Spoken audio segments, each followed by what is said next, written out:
essa oportunidade de estarmos aqui. Senhor, pela Tua palavra, Senhor, por esse privilégio de estarmos reunidos com os nossos irmãos, Senhor, aqueles que estão aqui presentes, aqueles que assistirão futuramente, Senhor, que tudo seja para a glória do Teu nome, nos dá discernimento, nos dá direcionamento da Tua palavra, é que eu te peço em nome de Jesus.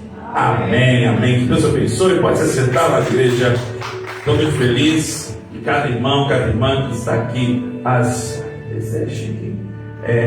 terças-feiras, no encerramento aqui dessa sequência de estudos acerca do corpo, da alma e do espírito. E hoje nós indo para a 13ª lição, preparando o corpo, alma e espírito para a eternidade. Última lição, 13ª, e nós falaremos sobre preparando o corpo, a alma e o espírito para a eternidade. Amém? Vamos lá. Texto áureo, abaixa só um pouco no fundo, tá? Texto áureo, Filipenses capítulo 3, versículo 20, que diz assim o texto áureo da lição e da palavra de hoje. Filipenses 3:20, quem está com a Bíblia, abra a sua Bíblia, quem está com a revista também junto com a revista, é importante nós todos participarmos, ok? Mas a nossa cidade está nos céus, donde também esperamos o Salvador, o Senhor Jesus Cristo.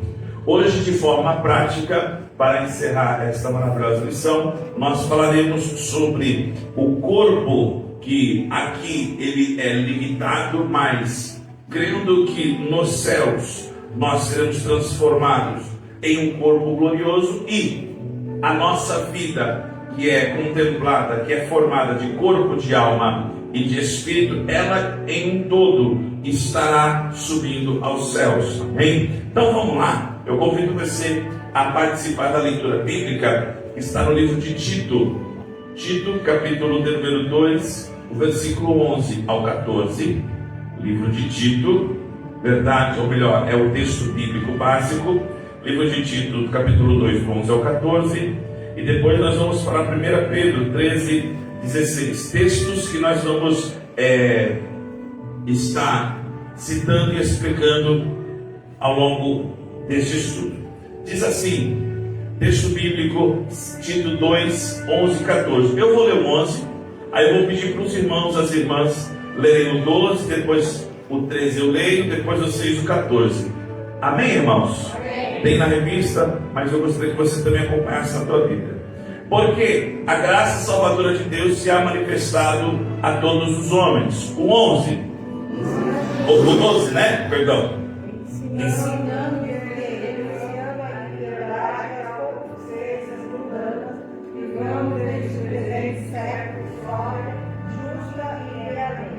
Aguardando a bem-aventurança e esperança e o aparecimento da glória do grande Deus, o nosso Senhor Salvador Jesus Cristo, o qual se deu a si mesmo por nós, para nos remir de toda iniquidade e purificar para si um povo seu especial. Glória a Deus. De boas obras. Glória a Deus. Agora vamos lá para 1 Pedro, capítulo de número 3, capítulo de número 1, o versículo 13 ao versículo 16. 1 Pedro, capítulo de número 1, versículo 13 ao 16.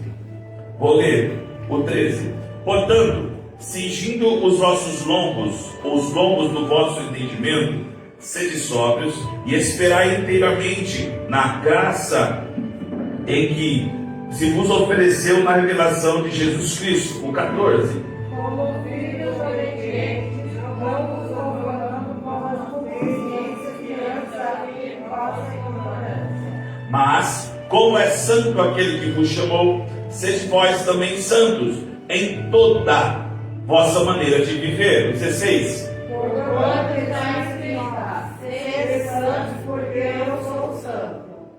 Amém. Queridos, nós passamos aqui por 13 terças-feiras, essa é a 13ª, falando a respeito do corpo, da alma, do espírito, e só para a questão de recapitular, o corpo, ou melhor, o ser humano ele é composto, é formado de 3 partes, sendo uma material e 2 imateriais, ou seja, uma visível e 2 visíveis. Corpo é aquilo que faz nos comunicar, se relacionar com o próximo, ter as experiências através dos sentidos, visão, olfato, paladar, enfim, e nós entendemos que essa parte, que é a parte limitada e a parte que nós temos que inclusive cuidar. Existe também a alma, e a alma é a sede das emoções, a alma é aquela que faz nós tomarmos decisões, entendermos ações, termos a consciência, entendermos o que é o certo, o que é errado. A alma, ela faz parte a alma é a sede das emoções. E o espírito, ele é o âmago, ele é a principal parte do organismo, do corpo humano, do ser humano. Por quê? Porque justamente é com ele que nós fazemos o relacionamento com Deus. Então, através do Espírito, nós temos um relacionamento com Deus. Pois bem, dito isso, nós vamos entender que o que Paulo, ou melhor, o que Pedro está falando, e a respeito também do que é escrito a Tito, nós vamos entender que o homem, ele foi feito dessas três partes, e essas três partes precisam estar preparadas. Não é somente o corpo, não é somente a alma e não é somente o espírito, mas é toda a pluralidade da unidade. E é isso que nós vamos enfatizar, que o corpo, que a alma e que o espírito, eles possam estar preparados. Não é se preparar, é preparados para aquele grande dia. É por isso que em 1 Pedro está escrito assim, capítulo 3, ou melhor, capítulo de número 1, versículo de número 15. Mas, como é santo aquele que vos chamou, sede vós também santos em toda vossa maneira de viver. Ou seja, e essa toda a vossa maneira, ela vai contemplar a unidade do corpo, da alma e do espírito. E é isso que nós veremos aqui hoje. Vamos lá, tópico número 1.1, perseverando a esperança escatológica, o alvo celestial. Aqui nós vamos entender o seguinte: qual que é o principal alvo do homem? Qual que é o principal alvo da igreja concernente às coisas espirituais? Ou seja, quando nós falamos a respeito de se preparar, se santificar, sermos salvos, existe um propósito. E qual que é o maior, ou melhor, o primeiro e o exclusivo propósito para alguém que aceitou a Jesus Cristo? Aqui nesse primeiro tópico, justamente está falando sobre perseverar, sobre a esperança escatológica. Que esperança é essa? A esperança que nós não somos salvos somente para esta vida. Nós não vivemos somente para ter uma vida terrena. O homem, a mulher que aceita Jesus Cristo, ele é salvo porque o que é ministrado faz com que ele e ela tenham uma esperança. Qual esperança, pastor? Que um dia o nosso Senhor Salvador Jesus Cristo irá nos buscar. E com base nessa esperança, isso faz com que eu tenha uma vida cristã em santidade. Por isso que Pedro diz, Pedro diz, em toda maneira de viver. E se nós observarmos, nós vamos ver em 2 Pedro, capítulo de número 3, 2 Pedro, capítulo de número 3, do 11 ao 14, diz assim, havendo pois de perecer todas essas coisas, que as pessoas vos convencem em santo trato e piedade. Olha agora, aguardando e apressando-vos para a vinda de Deus, no dia de Deus, em que os céus em fogo se desfarão, e os elementos arderão, se fundirão. Agora vem o 13. Mas nós, segundo a sua promessa, aguardamos novos céus e nova terra, em que habita a... Vamos embora, 14. Pelo que, amados, aguardando essas coisas, procurai que deles que sejais achados imaculados, irrepreensíveis e em paz. Então agora eu quero que você preste atenção aqui. Qual que é o propósito de tudo que nós estamos vivendo nos dias de hoje? É termos uma vida, uma vez salvos, o nosso corpo, a nossa alma, o nosso espírito, toda a maneira de viver. Temos que glorificar a Deus, temos que ter uma vida, um estilo de vida que glorifique a Deus. E qual que é o propósito? Agora que entra. O propósito, segundo Pedro, está dizendo o seguinte: nós estamos aguardando um novo céus e uma nova terra. Então qual que é o propósito de Deus, irmã Vanessa, para aqueles que aguardam? Na verdade, é retornar à sua origem. E por que a sua origem? Onde tudo começou? No jardim do Éden. Qual que era o propósito de Deus ali no jardim do Éden para o homem?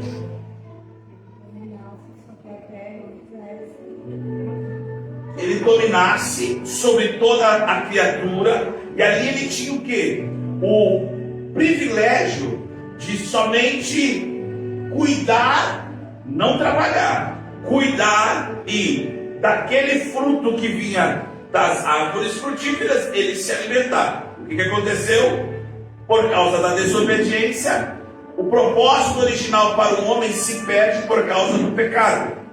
Então, qual que é o propósito de Deus para salvar a humanidade? Voltar ao início, à origem.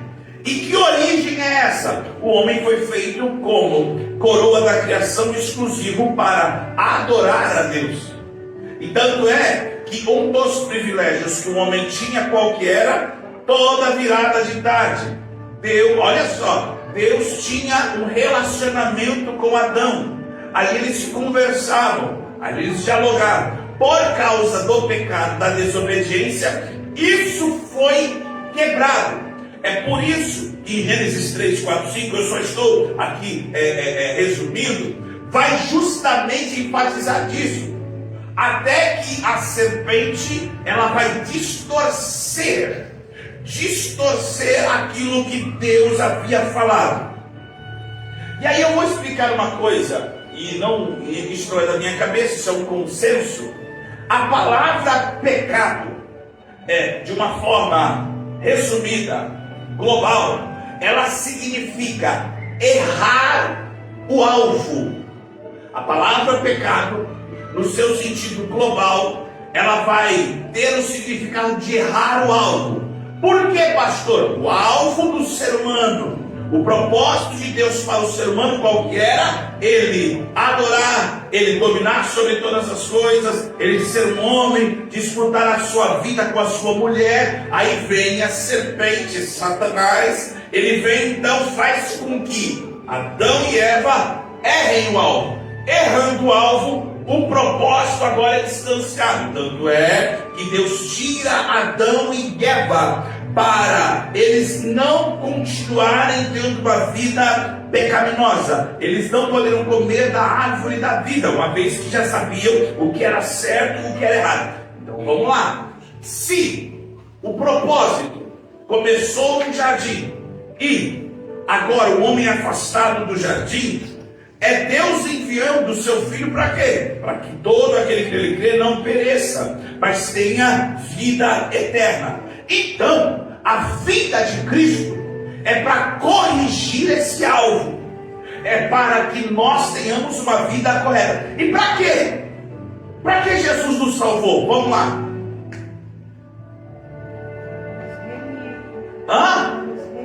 Para nos remir. Para que Ele nos salvou? Para que Jesus te salvou? Se alguém te perguntar isso, tá?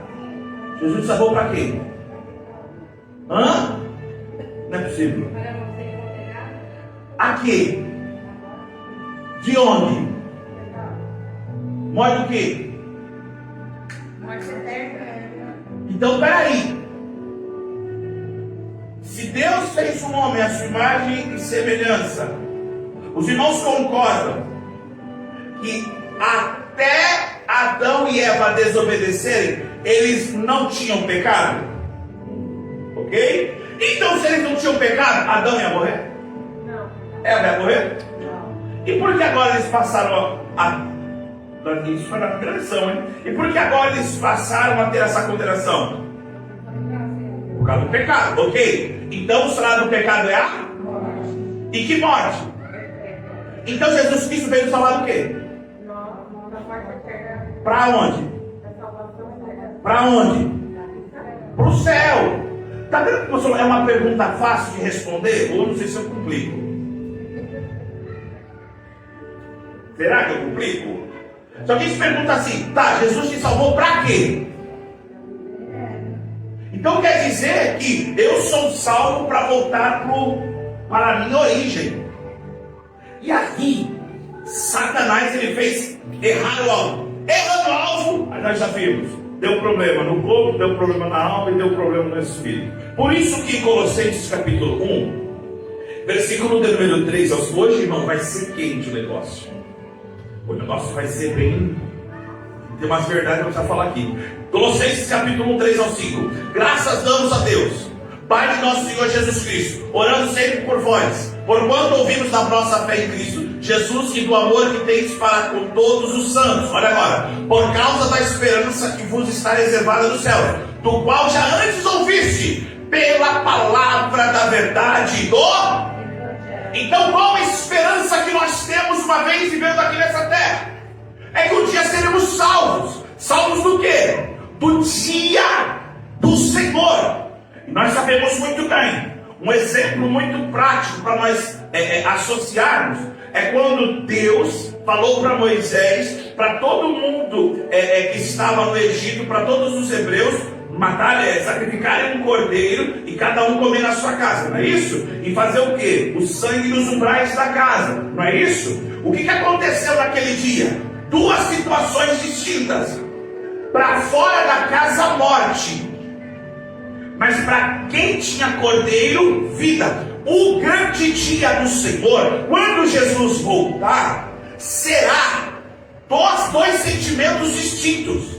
Quais serão? Aqueles que não acreditavam, que debochavam, que não preparou o corpo, que não preparou a alma, que não preparou o espírito, é morte eterna. Mas para aqueles que se absteram, que reservaram-se, que tinham azeite, que foram fiéis até o fim, que foram firmes e constantes, que vinham na EBAF de terça-feira, que consagravam, para esses vão ser o quê? O dia mais glorioso. Então é essa a esperança que Satanás quer fazer perder. Então, nós não, olha Paulo diz assim, não perca o alvo. Eu estou iniciando aqui esta lição dizendo isso porque a tendência é com que, dia após dia, o inimigo use de pessoas, de coisas, tecnologia, situações, para colocar em xeque o nosso corpo, a nossa alma e nosso espírito. Para quê? Para o maior propósito, o alvo. O quê? Eu sou crente para quê? Para ter carro, casa, para casar, ter dinheiro. E o que hoje mais acontece? Hoje o negócio vai pegar fogo aqui. Vamos lá. 1.2. Oposição à visão celestial. Bem, uma vez que eu tenho que preparar o corpo, alma e espírito para o alvo, que é Jesus voltar, nós temos que ter isso centralizado. Ok. Agora tem o seguinte. Existe alguém que vai se opor a isso. E aí no tópico 1.2 vai dar 3 relatos aqui. Primeiro, quando Jesus enfrentou Satanás no deserto. Mateus capítulo 4, versículo 8 ao versículo 10. Quem tentou Jesus? Satanás. Onde? No deserto. E o que é interessante, quando nós lemos Mateus 4, vamos lá rapidinho lá, só para dar uma... ir lá e voltar. Eu sei que é conhecido esta história, mas é interessante os detalhes. Mateus capítulo 4. Então, quando conduziu Jesus pelo Espírito ao deserto, para ser tentado pelo diabo. E tendo jejuado 40 dias e 40 noites, depois teve fome. Olha agora. E chegando-se a ele o tentador, disse: se tu és filho de Deus, manda que essas pedras se tornem em pão. O que é interessante é que Jesus ele é conduzido para o deserto, para ser tentado pelo diabo. E eu já falei sobre isso. O início do ministério de Jesus é isso. Não é fama, não é glória, não é poder, é tentação, é prova. Jesus acaba de ser batizado nas águas pelo seu primo João Batista, e agora ele vai ser conduzido para ser tentado no deserto, irmão, só pior, e pelo diabo. E o que é interessante, que quando Jesus chega, a Bíblia diz, você leu aí, ó, e chegando ele o tentador. Então, quem chega? Jesus chega. E quem se aproxima? Satanás. E aí o que Satanás vai fazer com Jesus? Fazer Jesus errar o alvo. Jesus não erra. Jesus enfrentou a oposição. E aí no versículo, é aqui que eu quero ser enfatizo, versículo número 11. Então o diabo percebe que não é Jesus que deixa o deserto. É Satanás que deixa. Porque quem estava aqui na imagem passada vai lembrar. Não é só vencer. Lembra disso, irmão? É resistir. Resistir o diabo e você foge dele. Não é isso que a Bíblia diz. E ele? Então, se Jesus Cristo sofreu oposição e quem tentou ele no deserto foi um capiroto, por que hoje as pessoas não têm resistido? Porque a esperança delas, o alvo delas é outro. O que Satanás ele vai apresentar para Jesus? Versículo, isso aqui é tão sério, irmão. A Bíblia diz, versículo de números 5. Então o diabo transportou a cidade santa e colocou no pináculo do... Tem muita gente que aceita ser transportado pelo diabo. E transportado é diferente de ser guiado. Versículo de número 4. Versículo de número 1, capítulo 4. Então Jesus foi conduzido, guiado. Qual que é a diferença de ser guiado e transportado? A diferença é que quando você é guiado, você não pula etapa. Você passa ponto a ponto. Agora transportado é pegar daqui e já colocar. E ele vai colocar Jesus aonde? No pináculo do templo. Ou seja, se Jesus fosse, louvado seja Jesus, ele não é. Mas se ele fosse igual os crentes genéricos, quem nunca cairia nessa tentação? Opa, eu saí daqui para ser transportado. O que Jesus vai responder? Jesus vai falar, porque ele fala, olha, se você lança daqui, porque está escrito aos teus anjos da ordem, e Jesus está falando, não tentarás o Senhor teu Deus. Jesus sempre respondendo na Bíblia, pastor, por que o senhor está falando isso? Porque na vida cristã nós sofreremos tentações. Por isso que é importante, às terças-feiras nós aprendemos isso. Não adianta essa história de vai vencer. Ai, tem um hino que canta, tem muita gente que gosta. É aquele assim, ó. Vai passar. Aí eles falam, eu sei que essa luz vai. Pesado, né? E se eu falar para você, não vai passar nada, só vai piorar. Aí, pastor, o que é isso? Percebe que Jesus foi tentado. Quer ver outra coisa? O apóstolo Paulo, 1 Coríntios capítulo número 15, versículo número 12, ele também combateu ensinos que eram contrários à palavra. A Bíblia diz, olha aí, ora, se prega que Cristo ressuscitou dos mortos, como dizem alguns dentre vós, que não há ressurreição dos mortos, olha o que Paulo está combatendo. Alguém que afirma que não houve ressurreição de mortos. Pregando isso, se afirma que Jesus não ressuscitou. E hoje, as pessoas estão perdendo algo por causa de quê? Porque estão indo atrás de conversa fiada, atrás de coisas materiais, atrás de coisas supérfluas. E aí, Paulo, ele deixa claro que a vida dele nesta terra não se limita às coisas materiais. E aí ele dá aquela paulada, cajadada de Paulo. 1 Coríntios, capítulo 15, versículo 19. O que está escrito aí? Vamos lá? Se esperamos em Cristo só nessa vida, somos mais miseráveis de todos os homens. Sabe o que Paulo está falando aqui? Eu não sirvo a Cristo, o meu corpo, a minha alma e o meu espírito não serve a Cristo somente para receber coisas materiais, somente para esperar coisas desta terra. E é por isso que Paulo está refutando, porque haverá oposições para alguém perder o alvo do céu. Quer ver uma coisa? Pregação de você vai vencer.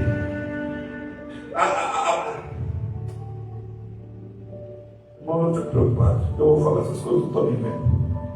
Os caras fazem uns cultos, aí pega a vassoura, aí pega um martelo desse tamanho de acrílico.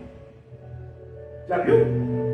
É um martelo desse, não tem um martelo pequeno. Aí desse tamanho assim. Deus fará justiça pela sua causa. Aí as pessoas se prendem nisso. Aí, pastor, é porque eu quero edificar a fé. Peraí, a Bíblia já deixou bem claro: buscai primeiro e a sua e as. Ou seja, eu não venho para a igreja para lutar espiritualmente para ganhar algo da terra. Se o meu propósito é esse, não sou eu que falo. Olha o que Paulo diz: se eu estiver em Cristo só para essa vida, somos os mais miseráveis de todos os homens, porque Cristo é muito maior do que qualquer coisa dessa vida, irmãos. Então, a oposição vai ter. Vamos lá, inimigos da cruz, 1.3. Paulo, aos Filipenses, agora ele vai advertir para as pessoas que viviam focadas. Isso aqui, irmãos, passa a visão para frente. Pessoas que eram focadas nas coisas terrenas. Filipenses capítulo 3, versículo 18 a 19. Porque muitos há, dos quais muitas das vezes eu digo, que agora também digo, chorando, que são os inimigos da cruz de Cristo. Por quê? O fim deles é a perdição. O Deus dele é o ventre. A glória deles é para a confusão deles mesmos. Que só pensam no que, irmão? Então quer dizer que quem pensa somente nas coisas terrenas se torna inimigo da cruz. Por que se torna inimigo da cruz? Porque eu esqueço o real propósito da cruz. Você está entendendo, irmão? E se eu esqueço o real propósito da cruz para granjear, pensar em coisas terrenas, alguma coisa está errada. Alguma coisa precisa estar preparada. E é por isso que os inimigos da cruz, eles são aqueles que só pensam em coisas materiais. Filipenses, capítulo 3, versículo de número 20, 21. Aí Paulo, ele vai contrastar. Enquanto tem gente que é inimigo da cruz e só pensa nas coisas terrenas, agora vem Paulo dizendo o seguinte: mas a nossa cidade está no céu, onde também esperamos o Senhor e Salvador Jesus Cristo, que transformará, glória, o nosso corpo abatido para ser conforme o seu corpo glorioso, segundo o seu eficaz poder de sujeitar para si todas as coisas. E quando tem gente que vive só pensando em coisas materiais, e aí vai da alma, e aí vai do pensamento, e aí vai do corpo, e aí vai do espírito. As pessoas só vivem em torno das coisas materiais, esquecem o principal propósito. Aí Paulo está dizendo: mas nós, a nossa cidade não é aqui em Santa Isabel, não é Brasil. A nossa cidade está no céu. Ou seja, o meu pensamento não segue as coisas da terra. Amém? Vocês estão vendo? Posso continuar? Porque o negócio vai envergar mais ainda. Lembra do primeiro tópico? Alvo. Segundo, vai ter oposição. Terceiro, ele se torna inimigo da cruz. Se a ideia é preparando o corpo, a alma e o espírito para a eternidade, eu não posso perder o alvo. Jesus voltará. Jesus voltará e Jesus voltará. Eu acho que todo mundo tem televisão em casa e está assistindo o que está acontecendo aí. Jesus voltará. Vamos lá. Resumindo, a esperança da eternidade com Cristo fortalece a santificação, mantendo o crente focado no propósito celestial. Amém? Amém, irmão? Amém. Vem aqui, amém? Não me deixa sozinho não, por favor. 2.1 Perigos das teologias modernas. um cristianismo secularizado. Há o perigo de um cristianismo secularizado, reduzido a pautas ideológicas, sociais, políticas e econômicas, enfrentadas apenas com recursos humanos. Isso aqui é muito sério. Vamos lá, Lucas, capítulo 17, versículo 26. E eu vou falar um pouco sobre isso. E como aconteceu nos dias de Noé, assim também será nos dias do Filho do Homem. Comiam, bebiam, casavam, davam em casamento, até que o dia Noé entrou na arca e veio o dilúvio e consumiu a... Como também da mesma maneira aconteceu nos dias de Ló. Comiam, bebiam, compravam, vendiam, plantavam e edificavam. 29. Mas no dia em que Ló saiu da Sodoma, choveu do céu fogo e enxofre consumindo a... Assim será no dia em que o Filho do Homem se manifesta. Presta atenção nisso. A importância de nós meditarmos a palavra de Deus de forma coerente, de forma profunda, é para entendermos que enquanto Jesus não voltar, a tendência é piorar. A tendência é ficar mais escasso. O que, pastor? Falar a verdadeira palavra, falar sobre pecado, falar sobre inferno, falar sobre céu, falar sobre vergonha na cara, falar sobre arrependimento. O que hoje mais se tem em muitos lugares é o que? Revelação. A pergunta é: a maioria das revelações, elas são voltadas para o que? Deus vai te honrar. Bens materiais, coisas da terra. Aí as pessoas acham, acreditam que a igreja é isso. Outra coisa, elas colocam ensinos voltados ao povo praticar coisas e elas acabam sendo controladas. Aí entra o que? Campanha. E aí o que acontece? Se a campanha para na igreja A, a pessoa sai daqui e vai para a igreja B. E eu desafio a vocês, e quem for assistir futuramente, vá nesses lugares que só tem campanha, que só tem pula-pula e nada de palavra verdadeira, e chega para o pastor e para a pastora e fala assim: os membros aqui, quem é membro de verdade? Ou se não são pessoas que são rotativas na igreja, porque vivem de ideologia, vivem de quê? De movimento, vivem de quê? De oba-oba. E isso enfraquece a verdadeira missão cristã. Por isso que se eu me adequar, me ajustar, e é mais ou menos assim, e a coisa está ficando pior. Ah, essa igreja não pode, então eu vou naquela que pode. Não, essa igreja não pode ter duas mulheres, então eu vou naquela que pode ter duas mulheres. Não, nessa igreja eu não posso fumar, beber, mas aquela deixa fumar, beber e pregar. Pode ir lá. Não, naquela igreja, aquela lá eu posso subir de bermuda, de calça, camisa cavada na igreja, boné e posso pregar. Ah, então naquela eu vou. Cada um vai pro estilo. E o verdadeiro foco vai se perdendo. E aí tá cheio de gente aí fora que fica assim: ué, qual é a verdadeira igreja? Aí como está tendo essa miscelânea, essa teologia misturada, quando você acha uma que segue a palavra de Deus, ela é exceção da regra. Ela acaba se tornando, abre aspas, a errada. Porque todas, mas aquela faz, aquela. Por que só aquela prega assim? Por que só aquela ali o pastor pega no pé? E aí acaba o quê? Distanciando. E qual que é o perigo disso? O perigo é que isso faz com que as pessoas percam as perspectivas do real propósito, que é o quê? A eternidade. Hoje se prega tudo, mas quantas vezes você ouve em ministrações, nas redes sociais, em lugares, em igrejas, falando da volta de Jesus, falando sobre arrependimento, falando sobre pecado? As pessoas só querem oba-oba. Mas eu louvo ao Senhor Deus, porque ainda tem um povo aqui nesse ministério que ainda acredita na verdadeira palavra. E como nos dias de Noé, como nos dias de Ló, alguém dá tantas escusas.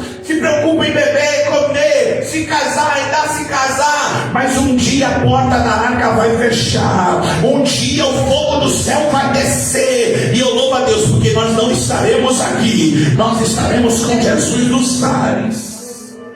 Amém? Por isso nós temos que preparar. Segunda coisa, falsos discursos. Tiago capítulo 1, versículo 22. Vamos lá, o que está escrito aí? Tiago 1, 22. Não somente ouvintes, enganando falsos discursos. Então, peraí.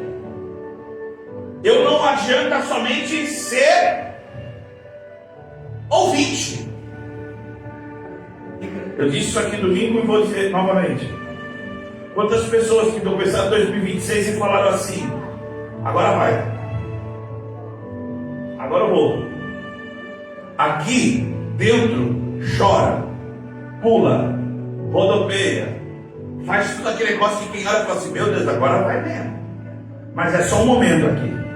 Na hora de praticar aquilo que ouviu aqui no domingo, aquilo que ouviu numa terça, aquilo que ouviu numa tarde da bênção, aquilo que ouviu numa quinta, aquilo que ouviu num culto de varões, de jovens, lá fora, não cumpre. E aí não sou eu que digo, mas é a palavra de Deus que diz: enganando-vos com falsos.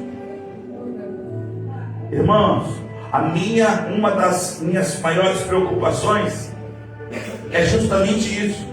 Nós que temos já uma idade um pouco mais avançada, experiente, alguns cabelinhos brancos, nós temos aí então uma referência. Mas essa juventude, essa criançada que está vindo agora, a referência deles é o quê? É a igreja um pouco mais estilizada, modernizada, tecnologia. E às vezes não é pregado mais sobre batismo com o Espírito Santo, batismo nas águas, que Jesus voltará, sobre pecado. E aí essas igrejas modernas estão pregando o quê? Elas estão inventando falsos discursos. E esses falsos discursos vão fazer com que pessoas sejam enganadas. É por isso que hoje nós temos que tomar muito cuidado com quem ouvimos, com quem nós estamos seguindo, com quem nós estamos falando. Por quê, pastor? Porque esses falsos discursos naquele grande dia não serão justificativas. Porque cabe a mim e a você, como verdadeiro cristão, a buscar conhecimento e graça do Senhor Deus. E como que eu busco isso, pastor? Através da palavra de Deus. 1 João, capítulo de número 3. 1 João, capítulo 3, versículo 3. Vamos lá. Olha o que diz aí, 1, 2, 3. Qualquer que nele tenha essa esperança, purifica essa igreja, como também ele é puro. Ou seja, se eu tenho a esperança de não perder o alvo, irmão, você que está me ouvindo aí, quem tem que se purificar? Quem tem que buscar isso? E aí nós temos que entender isso. Se eu tenho um alvo e eu vou ser colocado em prova, colocado em xeque, eu não posso ir pelo que o mundo fala. Por que, pastor? Vamos lá, vamos continuar. Vamos para o 2.3. Eu falei que a lição é pesada, sabe por quê, irmão? Quem quer ir para o céu aqui? Levante a mão. Eu também, eu não vejo a hora. Mas o céu não é para qualquer um. Aquele grande dia não é para qualquer um, quer ver? 2.3, olha o que ele vai falar agora: prosperidade, existencialismo e engajamento cultural. Ao longo da história do cristianismo, diversos eventos teológicos surgiram e apareceram. E aqui ele vai dar o exemplo da teologia da prosperidade. Quem lembra que teve uma época aqui no Brasil que era febre? Teologia da prosperidade, quem lembra disso? Foi tema de debate, teologia da prosperidade. Do mesmo jeito que ela veio, passou. Então esses eventos, essas teologias modernas, elas têm um grande impacto, mas depois perde a força. E essas teologias, e eu deixei grifado aí, reduzir a esperança cristã a conquistas terrenas gera frustração, limita a fé a uma visão apenas existencial. Se eu tenho uma visão, se eu preparo meu corpo, a minha alma e o meu espírito somente para as coisas desta terra, campanha, você vai vencer. Propósito, pare de sofrer agora. Irmão, ministração, você vai dar a volta por cima. Não são mensagens que não é gostoso ouvir? Mas peraí, isso não faz com que eu resista o dia mal. E isso me enfraquece. Isso faz com que a minha vida espiritual, ela ache que Deus, Ele é somente um Deus para cumprir as coisas amanhã de forma material. E olha o que Paulo diz, mais uma raquetada de Paulo. 1 Coríntios capítulo 15, 32. Comamos, se como homem combati em Éfeso contra as bestas, que me aproveita isso? Se os mortos não ressuscitam, olha o que ele fala agora, comamos e bebamos, que amanhã, o que Paulo está dizendo? Vamos viver o agora. Vamos pensar agora, no já. Essa história de, não, eu vou me preparar porque semana que vem, quando começar a quinzena de março, aí eu vou pegar firme. E se Jesus voltar antes? E se o meu corpo, não, eu vou me preparar para depois. Espera aí, eu tenho que estar preparado agora. Porque se a trombeta trocar, irmão, eu quero que nesse momento dessa igreja eu sou o primeiro a subir. Quem é o segundo aí? E aí o que eu tenho que fazer? Pensar no agora. E aí, a mensagem para o agora é muito séria. Porque quando eu tenho uma vida verdadeiramente transformada, corpo, alma e espírito, a ministração tem um único sentido. E qual que era, pastor? Eu escutei esse dia de um pastor e eu me apaixonei. A ministração ela tem que ter introdução, começo, meio. Vocês que são teólogos aí, introdução, começo, meio e fim. Hoje as pessoas querem inventar muita coisa no evangelho que é simples. E a ministração, para ela ser simples e eficaz, na introdução tem que ter Jesus Cristo, no começo tem que ter Jesus Cristo, no meio tem que ter Jesus Cristo, e no final tem que ter Jesus Cristo. Por que, pastor? Quem conhece um tal de Pedro? Pedro? Jesus olhou para ele e disse assim: Pedro, quando você se converter, aí você vai entender e vai conversar com seus irmãos. E quem era Pedro? Pedro era um discípulo que estava em um período de discipulado, aprendendo. E Jesus, para tanta gente, para dar a chave da igreja, vai dar para quem? Jesus faz uma coisa que não é de humano, né? Vai dar para Pedro a chave da igreja para o cara que andava com uma peixeira, um facão que disse: meu Deus, o que aconteceu com Pedro? Quantas vezes ele negou Jesus? Quantas vezes Jesus perguntou para ele: tu me amas, Pedro, lá na beira da praia? Porque a quantidade de vezes que nós temos experiências negativas, o Senhor quer fazer questão de estancar essa cicatriz aberta. Vai falar para Pedro: Pedro, você me ama? Ama. O que Jesus fala para ele? O que Jesus está falando para ele?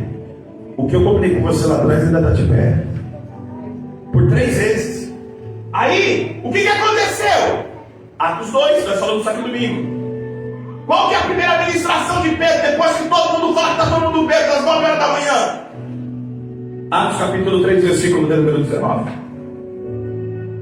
Arrependei-vos e convertei-vos, para que sejam apagados os vossos pecados. E veio assim o tempo de refrigério pela presença do Senhor. Sabe o que eu aprendo aqui com Pedro? O propósito da palavra vai doer, mas se é para doer, para que alguém se converta verdadeiramente, para não perder o foco, o propósito não vai faltar. Se arrependa, se arrependa e se arrependa. Vem do jeito que está. Não, você pode vir do jeito que está, mas permanecer não. Porque quem se encontra com Jesus verdadeiramente, Jesus transforma o corpo, a alma e o espírito. Oh glória! Então quem não gosta de ouvir palavra, se arrependa. ficar, pare de fumar, para de beber. Ai, pastor, mas o que acontece? Não pode se pegar isso não. Sabe por quê? As pessoas ficam magoazinhas. As pessoas ficam tristes. Pastor, vai esvaziar a igreja. Então vamos para a Bíblia. Quem conhece a parábola das 10 virgens? Vocês não vão se escandalizar que eu vou falar aqui, não, porque eu vou falar a Bíblia, tá? Se é uma polêmica se é parábola ou não. Mas vamos lá. Quantas tinham? Quantas entraram na presença do noivo? Sim. Então quer dizer que a história me ensina que de 10 só. Então quer dizer que de 100% que se diz crente, Jesus disse assim: estarão 10 no campo, 2, um será levado e outro metade. E se eu falar para vocês que a metade dos crentes que se diz crente, não estou afirmando, mas com base nisso, é dispensar, né, irmão? Quer ver uma coisa? A palavra que Pedro ele dá é para combater essas teologias atuais. O negócio está tão bagunçado que hoje as igrejas estão sendo construídas, sendo consultadas por arquitetos para que as fachadas internamente se pareça com shopping. Sabe por quê? Para que quando as pessoas entrarem na igreja, elas entendam que ali é um ambiente de convívio social. E aí, como é um convívio social, até sentar para ouvir a pregação, comendo pipoca e tomando refrigerante vale. Imagina Pedro num culto desse. Hoje as pessoas querem um comodismo. Pastor, nós podemos ter isso? Sim. Não pipoca aí, só depois do culto. Você quer comer? Leva, mas depois não pode. Então assim, nós temos que entender isso. Hoje nós estamos muito modernizados. É para receber não sei o que, é para receber não sei o que. E se eu não estiver com a central mensagem da palavra do reino, e o que é, pastor? Sem santificação ninguém verá a Deus. Ninguém que se renuncia. As pessoas que não querem morrer para o mundo, mas quer estar vivo para o mundo. Uma hora está na igreja, outra hora está aí fora, fazendo o que não deve, postando o que não deve. Uma hora está com uma roupa de crente aqui dentro da igreja, outra hora está com uma roupa que escandaliza lá fora. Depois quer cantar, quer pregar, quer subir, quer fazer. Naquele grande dia vai ser cantado o hino. E qual que é o hino? Pastor, vinde benditos de meu Pai, vinde benditos. Mas e eu não vos conheço. Está irmão, isso é muito sério. Olha para alguém assim: prepara o teu corpo, a tua alma e o teu espírito. Teologia secular, resumindo: e distorcidas enfraquecem a missão da igreja, desvia o foco da santificação e da volta de Cristo. 3. Conservando o espírito, a alma e o corpo. Bem, sei qual é o alvo, sei que vou enfrentar oposição, inimigos da cruz, sei que existem nos dias atuais uma modernidade que me confronta, mas eu tenho que lutar contra isso. Eu tenho que refutar essas coisas. 3.1. Quem está pronto para o retorno de Jesus? Diga eu. 1 Tessalonicenses capítulo 5, 23. Paulo ele faz uma relação a respeito da santificação. Santifique-se em tudo. O mesmo Deus e Pai santifique-se em tudo. Onde? Corpo, em todo espírito, a alma em corpo. Sejam plenamente conservados e irrepreensíveis para a vinda do nosso Senhor Jesus Cristo. 1 Tessalonicenses capítulo número 22. Irmão, isso aqui é tremendo. Deixa eu pedir 23, por favor. Vamos lá. Deixa eu explicar uma coisa aqui para vocês. Do texto. Está assim, ó. E o mesmo Deus de paz vos santifique em. A palavra, o início desse texto está começando com E. E se ele está começando com E, é porque tem alguma coisa ligada no contexto atrás. Por exemplo, eu vou contar um exemplo, tá? De uma frase aqui. Eu vou comer feijão e arroz. Então, se eu começar, e arroz cozido, porque tem alguma coisa lá atrás. Entenderam? O texto aqui de Tessalonicenses 5:23 é lindo. E o mesmo Deus e Pai vos santifique em tudo, todo o vosso espírito, a alma e o corpo. Para quê? Para que esses três sejam encontrados irrepreensíveis. Para quê? Para a vinda do nosso Senhor Jesus Cristo. Então, é necessário eu preparar meu corpo, minha alma e meu espírito. Para quê? Para a vinda de Jesus. Só que antes disso, agora sim, volta para o 22. Porque se tem o E, eu tenho que olhar no versículo anterior. O que está escrito aí? De toda a aparência do mal. Entenderam? Para que o Deus de paz me santifique no espírito, na alma e no corpo, o que eu tenho que fazer? A escolha é minha, a decisão é minha, a ação, a atitude é minha. Deus, no processo de santificação, Ele enfatiza isso. E o mesmo Deus de paz. Opa, peraí. Então, se eu me abster do mal, se eu fugir da aparência do mal, se eu ter uma decisão. Quem conhece a história de José no Egito? Não é do Egito, porque ele não era do Egito. Final dele, governador, não é isso? Mas para ele ser governador, tem uma coisa que aconteceu com ele que ninguém estava vendo. E era só ele e a mulher de Potifar. E o que ele fez? Fugiu, porque o diabo se expulsa, o diabo vai ser forte. Quem conhece a história de Daniel?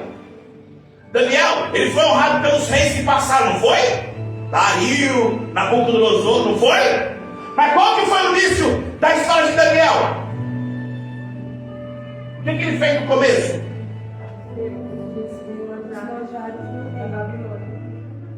Ele descobrindo que o que seria servido para ele era consagrado aos deuses da Babilônia, ele toma a decisão: não vou comer.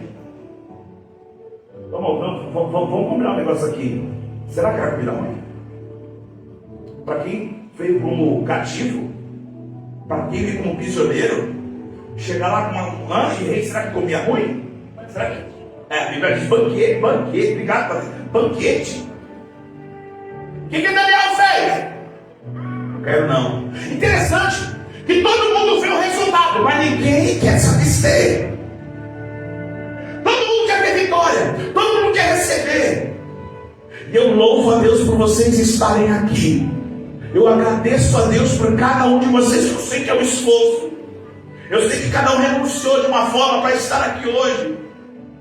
Então isso significa que hoje, dia 3 de março de 2026, hoje você se sacrificou mais um rebafe para estar aqui. Pode ter certeza, Deus não deve nada para ninguém. O que você entrega no altar, o altar te devolve valorizado. O que você vem aqui para estar aprendendo, um dia você vai lembrar dessa reunião e falar assim: valeu a pena e valeu a pena. 1 Tessalonicenses 5:23, ele vai dizer, claro, o vosso espírito, a vossa alma, o vosso corpo, eles têm que se encontrar irrepreensíveis. E para isso eu vou me abster. E para isso eu não vou pelas conversas alheias. E para isso eu não vou pelo que os outros falam. Vamos embora. 3.2, uma santificação completa. Conscientes da nossa imperfeição e da presença da natureza carnal, devemos buscar continuamente o aperfeiçoamento e santificação. Apocalipse 22:11. Isso aqui é muito sério, gente. Vamos lá, 1, 2, 3. O que está escrito? Quem é injusto, faça injustiça ainda. E quem está sujo, suje-se ainda. E quem é justo, faça justiça ainda. E quem é santo, seja santificado ainda. O que João está dizendo aqui? que aquele que quer ver uma coisa, eu disse isso lá em Mogi, deixa eu lembrar, lembrei. Você já reparou? São coisas que a imaginação do pastor me flui bastante, e você vai entender. Por que será que no frio pouca gente toma banho?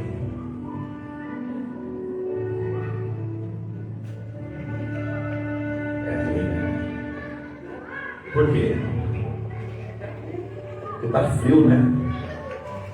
Quando tá quente, né? No calor é mais fácil tomar banho, né? Porque no frio dá uma preguiça, não dá? Porque a pior coisa que tem é você tomar banho no frio, e sempre tem aquele pingo no meio do chuveiro, que ele só ele é gelado. Você reparou, irmão? Vocês têm um chuveiro desse também em casa? Eu também tenho. Porque é uma treva, irmão. Você tá ali e você cai na nuca, aquele negócio, né? Tá pelando o negócio e você vê que é isso aí. Aí o que acontece? Tá? E por quê? Porque tá. Aí quando eu li esse texto, eu fiz essa analogia. Quem é sujo se suja. Por quê? Ele está na frieza espiritual. Ele não gosta de buscar a palavra, não gosta de ler. Eu disse isso aqui e repito: um cristão que é cristão nos dias atuais, que não lê a Bíblia, não ora, não jejua, o que ele é? Qualquer coisa, menos cristão. Não, eu sou crente. Você leu a Bíblia hoje? Não. Pastor, foi corrido, tá bom. Hoje é terça. E ontem? Segunda. Ih, pastor, você imagina. E domingo? Domingo eu tenho mais tarde, pastor. Você está domingo descansado, tá bom. E sábado? Pastor, eu fui dar uma corrida com a família, curtir o povo. E sexta? Pastor, trabalhando, né? Qual foi a última vez que você jejuou? Mas gosto de Deus. No ano passado. Então 31 dias. Está aí você, o teu propósito. Qual foi a última vez que você teve uma intimidade com Deus? Se relacionou com Deus? E aí a Bíblia diz assim: quem é sujo, se suja. É frio. Isso aqui é muito sério. Porque você acha que certa vez Jesus abriu a boca e falou assim: não deitei pelos a porcos? Porque tem pessoa que não valoriza. E não sou eu que digo. A palavra diz em Hebreus que aquele que uma vez experimentou o Evangelho de Cristo e volta para trás é como ter crucificado Jesus novamente. Conheço a palavra, sei que ela me limpa, me liberta, me purifica, edifica a minha vida, e eu não a busco, então se suja. Agora, quem pega gosto de orar, oh glória, quem pega gosto de meditar na palavra, quem pega gosto de jejuar, tem um propósito. Qual que é o propósito? Não é para se aparecer para o homem, nem para a mulher, nem para o pastor, nem para o obreiro, mas para se preparar para aquele grande dia. Nós temos que entender este versículo, Mateus 5, capítulo 8. Olha o que a Bíblia diz, Jesus abrindo a boca: bem-aventurados os limpos de coração, porque eles verão. Quem que verá Deus? Vamos exegese do texto. Quem verá Deus? Como eu limpo o coração? Salmo 119, versículo de número 10. Vou mostrar não. 9, 10 e 11. Como purificará o jovem no seu caminho? Observando conforme a tua palavra. De todo o meu coração te busquei, não me deixes desviar dos teus mandamentos. Olha agora: escondi a tua palavra no meu coração, para eu não pecar contra. A pessoa não lê a palavra, como que ela vai deixar de pecar? Como ela vai se orientar a não pecar? Como que a palavra de Deus vai confrontar ela? Eu disse isso aqui domingo, terça-feira passada, repito. Alguém disse que lendo a Bíblia encontrou vários erros. E esses erros eram de quem estava lendo. Quando você lê a palavra, medita na palavra, você está automaticamente limpando o seu coração. inclusive os pensamentos. É por isso, agora isso é muito sério. Por isso que um cristão, uma cristã que prepara o corpo, a alma e o espírito. Quem já escutou essa expressão? O sangue de Jesus nos purifica de todo o pecado. É linda essa expressão, não é? Mas tem uma bomba nesse versículo. Vamos lá? 1 João, capítulo 1, versículo 7. Tem uma bomba aí. Achou aí? O que está escrito? 1, 2, 3. Mas se andarmos na luz, como Ele na luz está, temos comunhão uns com os outros. E o sangue de Jesus Cristo, seu Filho, nos purificará. O sangue de Jesus purifica de todo pecado? Sim ou não? Sim. Essa resposta não pode ser só sim. Sim. Se, mas, todavia, entretanto. O sangue de Jesus me purifica. Eu pequei, o sangue de Jesus me purifica. Não anda na luz que você não vê, não. Você não vai para as trevas. Eu pequei. Jesus me perdoa. Aí então de vai, volta. Vai, volta. Aí ele vai estar aqui, irmão. Nós vamos estar aqui, vem, irmão, vamos lá. E nós vamos continuar ministrando a palavra. Só que se a pessoa não permanecer na luz, o problema da luz é a questão das 10 virgens. As 10 tinham lâmpada? Sim. Mas quem tinha azeite? Só metade. E a Bíblia diz, as sensatas, as nécias. Pastor, todas tinham. Só assim que tinha reserva. Todas dormem, exatamente. A questão não é dormir. E o dormir ali, sabe o que significa? Limitação física. Quer ver uma coisa? Eu desde quando eu sou gente por gente, meus pais eram evangélicos, eu só fiquei 2 anos e meio, 3 anos e meio fora da igreja. Mas vamos lá. Eu acho que eu disse isso aqui domingo, Jesus, me dá graça. Mas eu disse domingo. Se eu disse isso, me fala, pastor Zadis, não fala de novo não. Quem é da época do ano 2000 aqui? Lembra que o ano 2000 ia acabar o mundo? Eu falei isso domingo? Não falei que eu vou falar. Lembra que quando falaram assim, 1999, vai dar um curso de computador? Lembra? Eu falei assim para minha mãe, eu fiz 18 anos em 2000. Aí eu falei assim para minha mãe, eu não vou ter 18 anos, não vou ter filho, não vou casar, Jesus vai voltar, né? Aquela seita. Quando deu 31 de dezembro de 1999 e virou 0, 23 que entrou para 00, ela estava orando, o mundo continuou.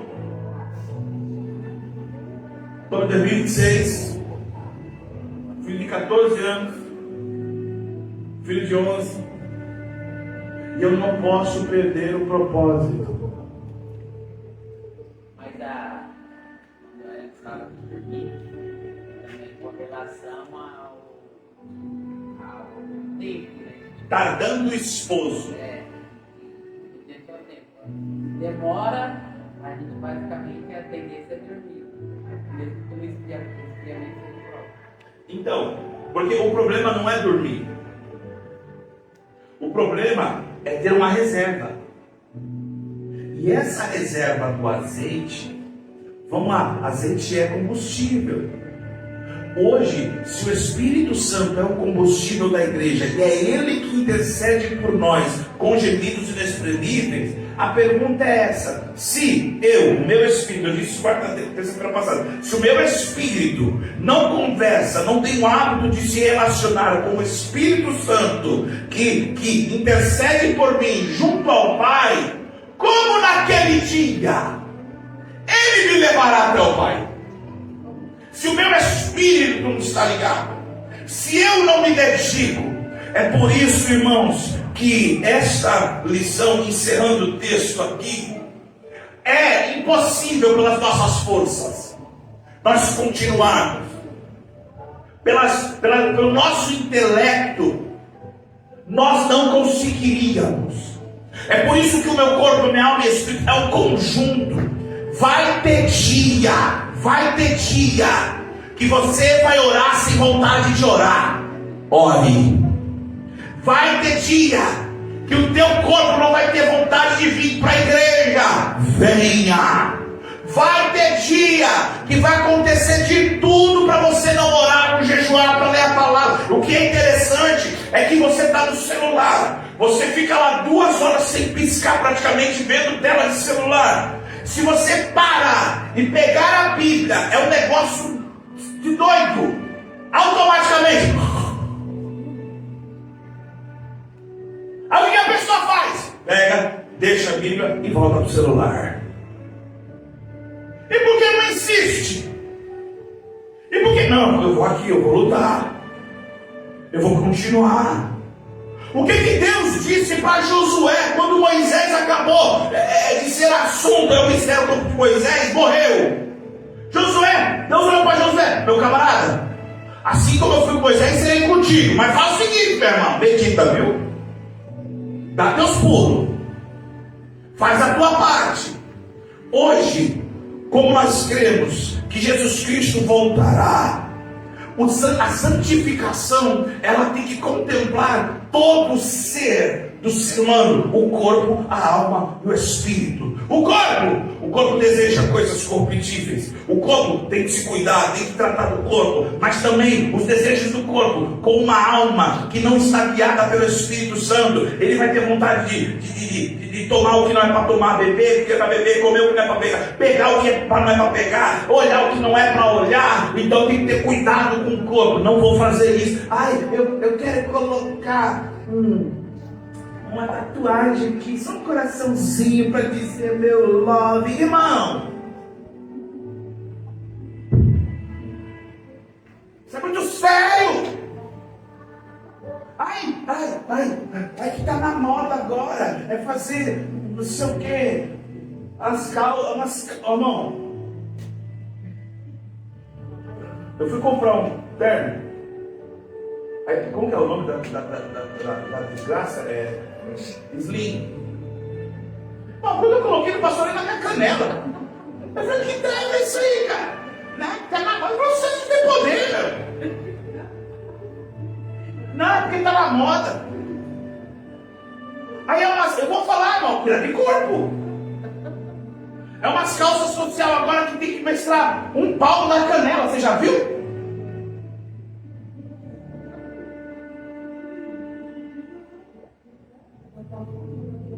É muito sério. Aí quer subir em cima do altar de qualquer jeito. Eu não sei vocês, mas quando era criança, do tamanho dessas crianças lindas que estavam aí, para subir no altar, era um respeito, um temor. O pai e a mãe falaram: não sobe. Hoje, eu vou começar a pegar pesado. É um sobe, anda e desce, pega e sobe, pula, derruba não sei o que, guarda. Deus não mudou. Ele continua o mesmo. Nós temos que santificar o corpo. E a alma, pastor? Os pensamentos. A Bíblia diz, o salmista acabou que fala assim: alegrei-me quando me disseram, vamos à casa do Senhor. Que privilégio é esse? Ele diz assim: até o pardal encontra o casa, e a andorinha ninho para si, junto dos teus altares, Senhor. O que ele está dizendo? Eu não merecia, mas como ele me deu a oportunidade, já que eu vou entrar na presença, já que eu vou estar na casa do Senhor, eu vou me alegrar, eu vou me adorar. Mas não. As pessoas têm que entrar na igreja com o carro fechado. Para o seu irmão: eu também não. Rapaz, você tem certeza que está no lugar certo? E o Espírito? Que é essa história de um tal de Davi, que ele entrou lá em Jerusalém?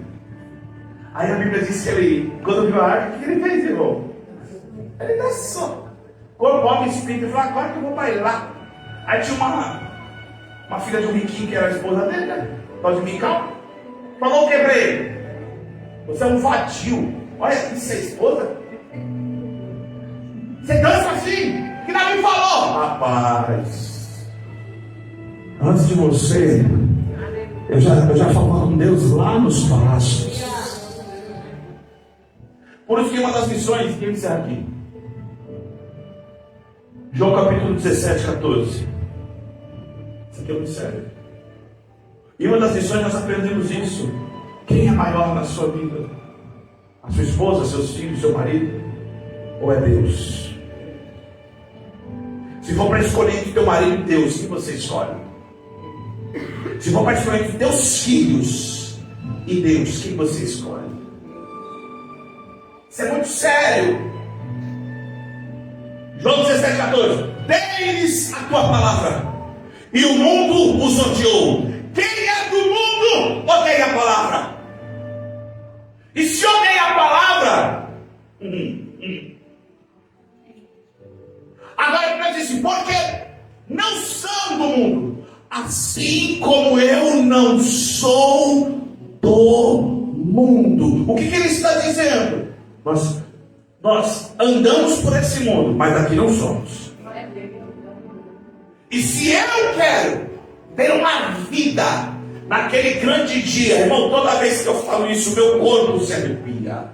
Naquele grande dia, eu tenho essa esperança, mesmo com tantas falhas e limitações, que o Senhor tenha misericórdia de mim. Mas naquele dia eu quero ouvir algo do meu Jesus: vinde bendito do meu Pai. E para isso, pastor, vinde em santidade.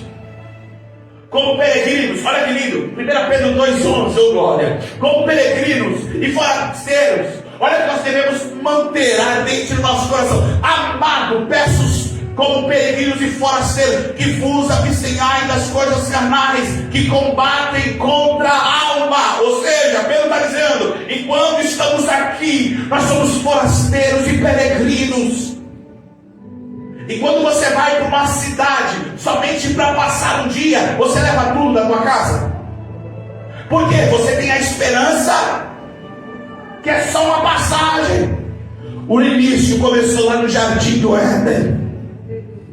E naquele grande dia, o jardim que estava fechado vai se abrir novamente. E o fruto que dá a cada ano, um fruto para cada estação própria, da árvore da vida. A Bíblia diz lá em Apocalipse. É isso que me faz ficar assim: meu Deus, eu não vejo a hora. Então, se é para, me permita exagerar aqui, tá ok? Se é para ter uma ansiedade, que seja para que Jesus volte. Aí eu estou preocupado com amanhã, minha casa, meu carro, meu filho, boleto. Tá. Não, eu estou preocupado com o quê? Volta logo, Jesus, volta logo, Jesus. Volta, vem agora, vem agora, vem agora. Amém, irmãos? Encerro aqui. Corpo, alma e espírito preparados para a volta. Se você conhece alguém, ou se essa pessoa é você mesmo, você mesma, você tem que fazer essa pergunta: se ele, o meu Cristo, voltar agora, o corpo, a alma e o espírito está preparado? A pergunta da sua resposta tem que ser sim.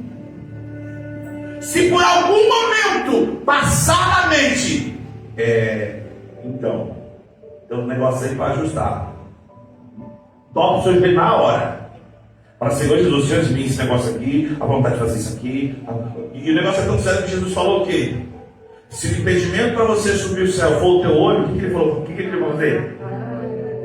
Se for a mão, é preferível ficar sem a mão aqui e ir para o céu do que ficar na eternidade. Amém, irmãos?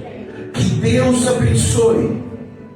Que Deus possa nos conservar reservados, preparados para aquele grande dia. Fique de pé comigo, vamos orar, para que o nosso corpo, a nossa alma, o nosso espírito estejam preparados. Senhor, meu Deus e meu Pai, eu te agradeço, te louvo, Senhor. Senhor, eu quero orar com os teus filhos. Senhor, meu Deus, eu quero orar com suas filhas, Senhor, nessa noite. Seja feita a tua vontade, que a tua palavra seja feita, Senhor, conforme o teu querer, em nome de Jesus. Amém, amém, amém. Dê uma salva de palmas ao Senhor.